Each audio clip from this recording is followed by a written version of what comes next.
was doing Clock Watchers, and I happened to be there at WHBQ one night in July of 1954. And I was there that night because some of my high school playing football buddies from Jackson wanted me to show them around WHBQ radio because, as I said, everybody in Jackson listened to WHBQ. So I'm showing them around the station where I do my morning show and all the other studios. And all of a sudden, I see the switchboard light up, lit up like a Christmas tree. And I thought, what's that all about? And we had a DJ at night from 9 to midnight. His name was Dewey Phillips. He did a show called Red Hot and Blue, where literally he played black music for white kids. Now remember, this was before rhythm and blues turned into rock and roll. Talking about 1954. And I went in, I said, excuse me, guys. And I excused myself from the fellas, and I went into his control room, and I discovered that Sam Phillips, who founded Sun Records, had walked in and handed Dewey an acetate copy, not a test pressing, hadn't even been tested yet, but he wanted him to test it on the air to see how this record, this song, would be accepted by the listeners. He played it once, he played it twice, he played it 3 times, 4 times, 5 times. The listeners just wanted to hear it over and over again. Played it 7 times in a row. And the name of the song was That's All Right Mama, and it was by a truck driving singer for Crown Electric named Elvis Presley. And Sam Phillips happened to have the phone number of Gladys and Vernon, his parents, who lived in low-rent housing called Lauderdale Courts out in East Memphis. And I was designated as the one to go to the telephone and call to see where Elvis was, because we wanted to get him to come down to the station. And so I called, Gladys answered, and they were listening, and they heard the excitement. And they said, well, he went to the Suzor's number 2 over on Decatur Street to see a double feature Western. He was so nervous about his record being played on the air that he went to the theater. So they walked up and down the aisle, found him sitting there by himself in this dark theater, whispered to him about the excitement about That's All Right Mama being generated by Dewey Phillips. And they got in their truck and they went down to, or came down to the Hotel Chiska. We were on South Main Street there in downtown Memphis on the mezzanine floor. And this guy named Elvis walked in. Dewey put him down in front of a microphone and just started talking to him. And he said, I want to interview you.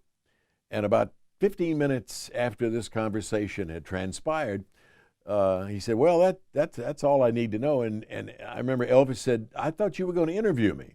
He said, son, I just did. He had no idea the microphone was on. And he said many times later, had he known he was being interviewed, he wouldn't have been able to talk because he would have been so nervous. So I met Elvis that night. He became my friend, and he continued to be my friend until the day he died. The magazine covers then, and getting bigger and bigger and bigger. You just had the feeling. You didn't know what was happening, but the electricity, George, was incredible. Way to go.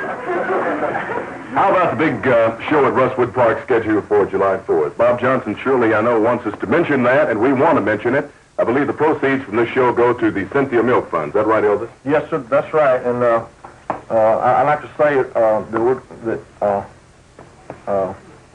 let's see, what would I like to say? I'd like to say that we have a diamond ring that we're going to have as a door prize. It's my initial ring. I've had it for some time, and it has 14 diamonds in it. And we're going to give it away at the door as a door prize. I see. And everything. And all the proceeds from this particular show, this is July 4th at Russwood Park. Elvis is going to be there. He's going to sing and play. His band will be there. Many other stars will be there, too. And we will certainly want you to watch Bob Johnson's column in the Memphis Press Cemetery, watch all the publicity on it, and get your tickets in advance. Elvis Presley, I want to thank you again because we know you're a busy man, and thanks a lot for coming by and seeing us dance party and saying hello to all your friends here in Memphis and the Mid-South. And anytime you're in town and want to come by, we certainly will welcome you. Well, thank you very much, Wink, and I'll see you again. Okay, thanks a lot. Elvis Presley. Thank you, Mayor. All right, it is now my pleasure to bring up, we do have a surprise here in just a few minutes, but another surprise, too. A gentleman who's been with us all weekend celebrating Elvis's birthday. He's a radio and television legend. Please welcome Mr. Wink Martindale. Thank you. Thank you very much. Good morning, everybody. Some of you may or may not know that I started my radio and TV career right here in Memphis on WHBQ. And it's always a pleasure to come back home. And this is home to me, not California, Memphis, Tennessee. I want to say hello to my wife, Sandy. Sandy, take a bow. Isn't she cute? Did I marry up or what? Also, some of you may realize and remember or recall that I was there.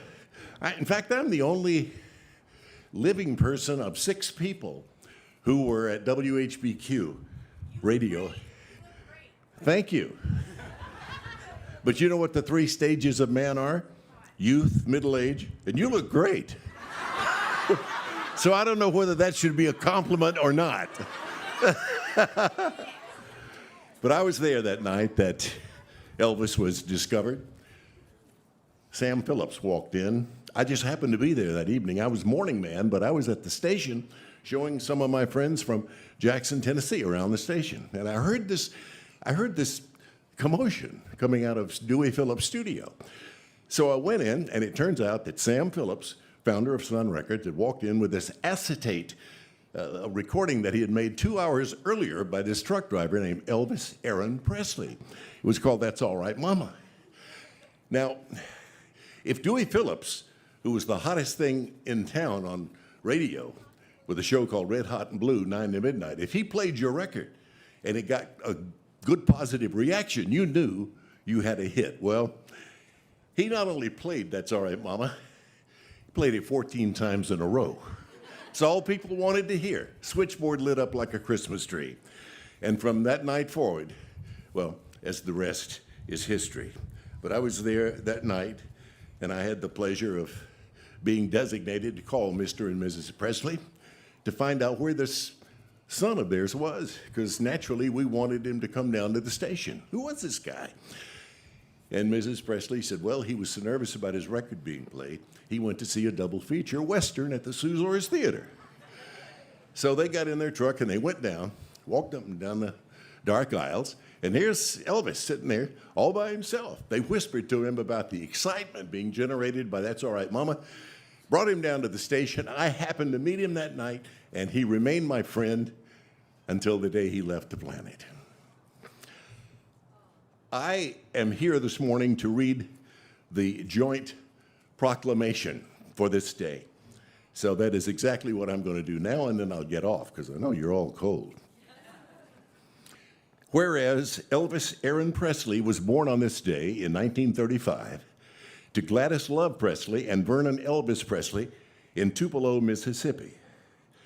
And whereas at the age of 13, Elvis moved to Memphis, Tennessee, where his distinctive God-given gifts as a musician and entertainer would find their fullest voice. And whereas Elvis graduated from Humes High School in 1953, Elvis's incredible talent first came to light at 706 Union Avenue in downtown Memphis at Sun Studio, where he recorded for the legendary Sam Phillips and created music that rocked the world.